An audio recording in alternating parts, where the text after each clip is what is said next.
네, 안녕하십니까. 저는 은혜의 담비TV 김용민 목사입니다. 저에 대해서 간략히 소개를 하면요. 저는 서울 마포구 상암동에 주서만 교회를 개척해서 담임 목사로 섬기고 있고요. 또 하이델베르그 제자 양육 그 책으로 여러 한국교회 여러 동역자님들을 만나 배웠던 김용민 목사입니다. 오늘부터 특강 누가복음인데요. 특강 시리즈는 여러 시리즈 전에 성경 전체를 이렇게 좀 쉽게 풀어 강론하고자 해요. 그래서 누구나 성경의 말씀을 듣고 이해하고 은혜 받길 바라는 마음에서 쉬운 강의를 이렇게 준비를 계획하고 있거든요. 그 첫 번째 시리즈가 누가복음입니다. 오늘은요, 그 누가복음 서론에 대해서 살펴보려고 해요. 누가복음의 서론의 핵심은요, 다음과 같이 말할 수 있을 거예요. 누가복음은 저자 누가가 데오빌로라는 로마의 고위 관리에게 기독교를 전파, 설득, 믿음의 양육을 하고자 예수 그리스도에 대해서 여러 가지 자료를 수집, 선별하여 기록한 복음서입니다. 라고 할 수 있는데, 한 4가지 정도를 짚어보죠. 4가지 정도. 저자 누가, 데오빌로, 다음에 그 젖을 목적으로서 기독교를 전파, 설득, 믿음의 양육, 다음에 그 내용으로서 어떻게 이 내용이 되었는가 했을 때 예수 그리스도에 대해서 혹은 복음에 대해서 여러 자료들을 수집 선별하여 기록한 복음서다 라는 4가지를 이 누가복음 서론의 핵심이라고 할 수 있습니다. 하나하나 살펴보죠. 누가복음의 저자가 누가인지 아닌지 어떻게 합니까? 사실 누가복음이라든지 사도행전이라든지 누가가 쓰였다고 말하지 않지 않습니까? 라고 얘기합니다. 그 전에 앞서서 여러분, 사도행전과 누가복음은 한 사람이 쓴 겁니다. 그 1장 부분을 보시면 똑같아요. 이 부분에 대해서 잘 모르는 분들도 있더라고요. 근데 누가복음과 사도행전은 한 사람이 쓴 거예요. 한 사람이. 그런데 사도행전에 우리라는 부분이 나와요. 우리. 1인칭 복수죠. 그러니까 저자가 직접 개입한 부분이 들어가는 것이죠. 그 부분이 어디냐? 사도행전 16장 16절, 20장 45절에 나와요. 16장 16절. 우리가 기도하는 곳에 가다가 저 많은 귀신 들린 여종 하나를 만나니 저모로 그 주인들을 크게 이해하는 자라. 여기서 또 우리라는 부분이 나오죠. 사도행전 20장 4절에서부터 5절 쭉 보시면 5절에 그들이 가서 우리를 기다리다다. 근데 여기에 나와 있는 분들은 아니죠. 무슨 얘기를 하려고 하느냐? 그러니까 이 우리가 저자를 생각해보게 할 수 있게 하는데, 첫 번째, 바울 사도와 관련이 있다. 특히 전도 여행을 함께 했던 사람이다 라는 것이고, 여기에 나와 있는 분들은 아니다 라는 것을 살펴볼 수가 있습니다. 네, 두 번째 우리가 근거를 다시 한번 보자면 누가복음이요, 굉장히 잘 써졌어요. 굉장히 유려한 헬라어 문체예요. 이런 걸 봤을 때 상당한 수준의 교육적 배경을 가지고 있는 분이 아닌가, 이렇게 얘기할 수 있을 때, 이런 바울 사도의 여러 믿음의 일꾼들과 연결시켜서 요렇게 볼 수 있는 분은 누가일 확률이 높다 라는 것이고, 가장 결정적으로 중요한 것은 이 초대교회 성도들이 이를 상당히 이른 시간 내에 누가복음을 누가복음이라고 했어요. 누가가 적은 것으로 그분들이 인정하고 받아들여졌어요. 이런 3가지 요소를 생각했을 때 저자를 누가라고 보는 것이죠. 저자가 누가라는 것이 무슨 의미가 있었을까 했었을 때 저자 누가에 대해서 좀 살펴보는 것이 좋을 듯 합니다. 첫 번째는 이방인입니다. 유대인이 아니에요. 예, 두 번째는 당연하죠. 유대인이 아닌 기 때문에 나올 수밖에 없는데 2세대 그리스도인이에요. 뭐 세대를 나누자는 건 아닌데 이방인이기 때문에 더 얘기 나올 수 있는데, 뭐 12사도라든지 예수님을 직접 봤다든지 혹은 바울 사도라든지 이런 초대교회 예수님을 직접 본 이런 이런 분이 아니라는 거예요. 이런 분들에게 복음을 전해들은, 예수님을 전해들은 두 번째 세대 그리스도인이라는 점이에요. 그리고 근데 요런 두 점이 예수 그리스도가 유대인만의 구주가 아니라 이방인, 모든 세상, 모든 민족의 구원자다. 이렇게 누가복음과 사도행전, 특별히 누가복음이 복음을 저술하고 있는 것이죠. 그리고 상당한 교육을 받은 지식인이자 의사. 그래서 이런 것들이 이 역사의 관심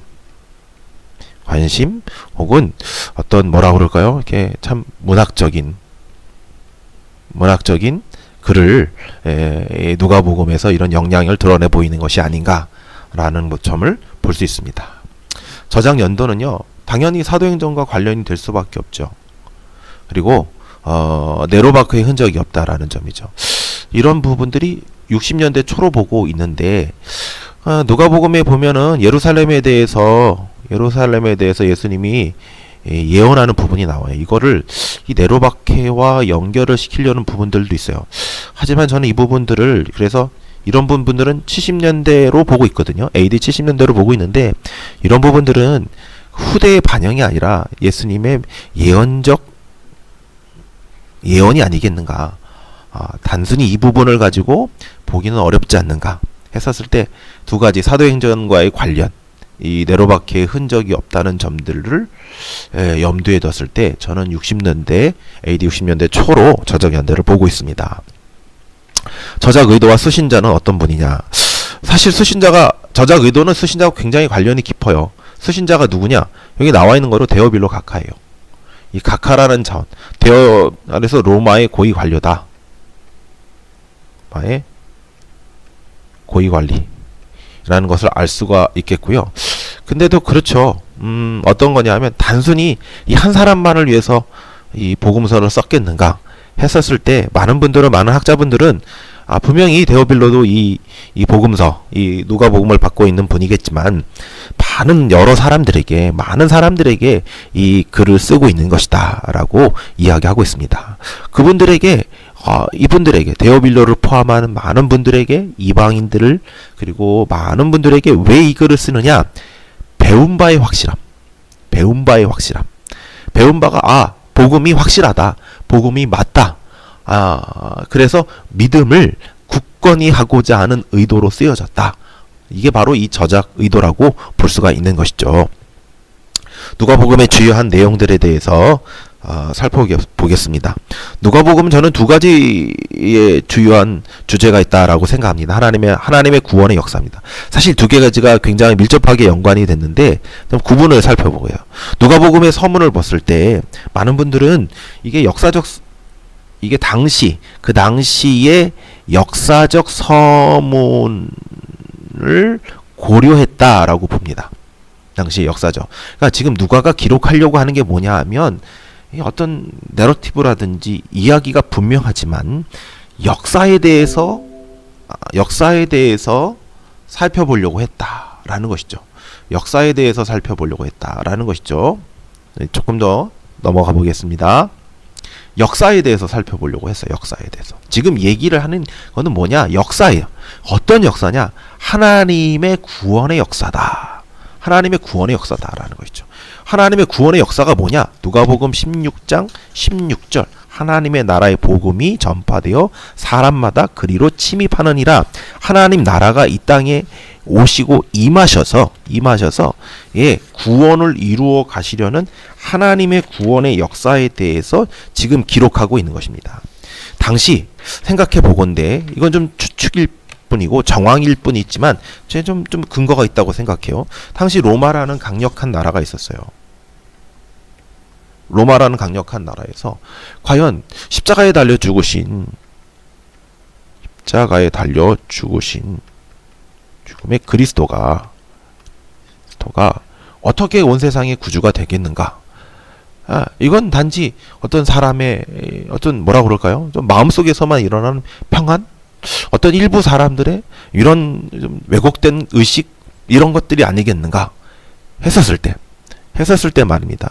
그렇지 않다. 이것은 하나님께서 주시는 구원의 역사다. 예, 그 역사성, 이것을 강조하고자 누가복음을 작성하고 기록했던 것이 아닌가라는 생각을 하고요. 두 번째 테마, 사실 이 구원의 역사와 온 세상의 구주라는 차원은 밀접하게 연관이 됩니다. 예, 누가복음 19장 10절, 예수님이 이 세상에 오신 것에 대해서 직접 얘기하고 있는데 잃어버린 자를 찾아 구원하시려고 하는 겁니다. 그럼 도대체 잃어버린 자가 누구냐? 했었을 때 누가복음은요, 한 부분이기도 한데 굉장히 소외된 자들에 대해서 관심을 많이 가지고 있습니다. 누구냐? 여인들. 누구냐? 이방인들. 누구냐? 가난한 사람들. 이 의식이 이 바리새인들과는 달라요. 바리새. 그리고 서기관. 이들은요, 여인이라든지 이방인이라든지 이런 사람들을요, 하나님이 버린 사람들이라고 생각했어요. 하나님과 관련 없는 사람, 하나님의 구원과 거리가 먼 사람들이라고 생각했어요. 예, 이들은요, 그들 자신들 혹은 경건한 자신들 여러 가지로 자기의의 기준에 있어서 정말 높은 자기의를 획득한 사람들만이 하나님의 백성이라고 생각했어요. 하지만 누가복음 얘기하고 있어요. 뭐라고 얘기하고 있냐면 인자가 왔다. 예수 그리스도 하나님의 아들이 왔다. 왜? 잃어버린 자들을 찾으러 왔다. 잃어버린 자들이 누구냐? 너희들 바리새인들, 서기관들, 대제사장들은, 자기의가 높은 사람들은 하나님이 버렸다. 하나님과 상관없는 자들이라고 보여줬던 여인들, 이방인들, 가난한 자들을 다 잃어버린 자들이다. 이들을 구원하시기 위해서 주님이 오신 것이다. 그래서 주님은 단지 바리새인들 혹은 유대인들 이런 사람들만의 구주가 아니라 모든 민족과 온 세상의 구원자가 되신다. 이것이 누가복음에서 하고 싶은 얘기죠. 이런 부분들 누가복음 24장 47절 혹은 사도행전 1장 8절에서도 얘기하고 있는데, 사도행전 1장 8절 유명한 거죠. 이스라엘과 온 유대와 사마리아와 땅끝까지, 여기서 말씀하죠. 회개가 예루살렘으로부터 시작되어 모든 족속에게 예수 그리스도가 구원자 되심은 단순히 유대인들 예루살렘만의 구주가 아니라 모든 족속에게 구원자가 되신다. 그래서 그 복음이, 구원자가 되시는 그 복음이 모든 족속에게 전파되어야 한다 라는 것이 누가복음과 사도행전에서 동일하게 기록되고 있는데, 이거는 모든 사람이 자연스럽게 구원된다는 의미가 아니라 예수 그리스도의 복음을 듣는 사람, 복음을 듣고 복음에 반응하는 사람, 복음을 듣고 복음에 반응하여 예수 그리스도를 구주로 영접하고 믿는 사람, 그들에게 구주가 되신다는 의미인 것입니다. 누가복음의 내용의 개요를요, 사실 개요는 많고요. 더 세부적으로 나눌 수도 있어요. 근데 좀 크게 나눈 거예요. 1장 1절서부터 4절은 서원입니다. 서원. 왜 썼는지, 누구에게 썼는지, 어떤 의도를 가지고 썼는지를 나타내주고 있고요. 여기서부터 이제 본격적으로 내용이 들어가는데, 1장 1절서부터 2장까지는 1장 5절서부터 2장까지는 예수님의 탄생과 유년기에 대한 기록이 있어요. 유년기 일부의 기록이 있고, 3장서부터 4장 14절은 예수님의 구주 되심에 대해, 예수님이 왜 구원자이신가에 대해서 몇몇 세례 요한의 증거, 이런 부분들을 통해서 세례 요한에게 세례를 받으시고 이런 여러 증거들을 통해서 예수님이 구주가 되신다는 걸 알려주는 거예요. 그리고 4장서부터 여기는 이 지역별로 나눠볼 수가 있어요. 갈릴리, 예루살렘, 갈릴리에서의 내용이에요. 갈릴리 이쪽은요. 그 다음에 여기 가는 여정은 9장서부터 19장까지는 이 여정에 대해서 얘기를 하고 있고요. 예루살렘에 대해서는 19장서부터 24절 얘기했어요. 24장에 대해 예수님의 죽음과 부활에 대해서 이렇게 얘기를 하고 있어요. 이런 큰 그림만 그려두시는 게, 세부적으로는 더 많이 있죠. 근데 이런 큰 그림을 그리시는 게 이 개요를 파악하는 데 더 좋을 것 같아요. 더 유익할 것 같아요. 이런 누가복음은요, 사실 우리 입장하고 많이 비슷해요. 누가복음의 입장은 참 우리의 입장과 많이 비슷해요. 어떻게 비슷하냐 이렇게 했었을 때, 우리도 복음을 전해 들은 이방인이잖아요. 우리도 복음을 전해들은 이방인이잖아요. 그리고 또 여전히 우리도 로마에 살고 있는 여러 이방 민족, 이방인들처럼, 이방인 그리스도인들처럼 로마라는 강력한 조직과 전혀 다른 세계관을 가지고 있는 사람들과 맞대고 살고 있잖아요. 그럴 때 우리도 의심하고 이게 맞나? 복음이 정말 복음 되는가? 정말 하나님이 실제하며 예수 그리스도가 유일한 구원자 되심이 맞는가? 라고 의심하고 우리의 믿음이 흔들릴 때가 많잖아요. 이럴 때 이 누가가 또 동일한 입장에 있는 이 데오빌로에게 주었던 이 누가복음을 통해서 예수 그리스도가 이 땅 그 모든 민족, 모든 사람들의 구원자가 되심을 우리는 알 수가 있는 것이죠. 하나하나 살펴봄으로써 그 구원의 역사, 이 세상 속에 세상의 역사만 있는 것이 아니라 세상의 역사 속에 개입하시고 간섭하시고 우리를 구원하시는 예수 그리스도의 구원의 역사를 우리는 누가복음을 통해서 알 수가 있고, 그 역사를 통해서 다시 한 번 더 이 땅의 모든 민족과 모든 세상의 구원자 되심을, 예수 그리스도가 구원자 되심을 알 수가 있는 것이죠. 두 번째로는 세계관의 문제예요. 예. 우린 역사관, 세계관, 여하튼 어떤 말이라도 좋아요. 핵심적인 게 있는 것 같아요. 그 핵심적인 거에 있어서 어떤 분들은 세계관이라고 표현하고 어떤 분들은 역사관이라고 표현하기도 하는데, 우리는 좀 생각해 볼 거예요. 이런 우리가 살아가고 있는 것에서 어떻게 보면 이런 세계관의 충돌이 항상 일어나고 있거든요. 이럴 때 이 누가복음이 우리가 어떻게 이 세상을 바라봐야 되고, 우리가 어떻게 이 문제들에 대해서 우리의 믿음을 지켜야 되며, 또 어떤 것이 하나님의 역사이며 어떻게 하나님께서 역사를 이끌어 가실지에 대해서도 우리에게 오늘날 말씀하고 있다고 볼 수 있습니다. 이와 같은 누가복음을 통해서 큰 은혜를 받으시길 원합니다. 앞으로 하나하나 진행해 나갈 때 빠른 시간 내 계략적으로, 하지만 중요한 것들을 전혀 놓치지 않고 쉽고 명확하게 분명하게 이 누가복음, 특강 누가복음을 통해서 함께 은혜를 나누기를 바랍니다. 감사합니다.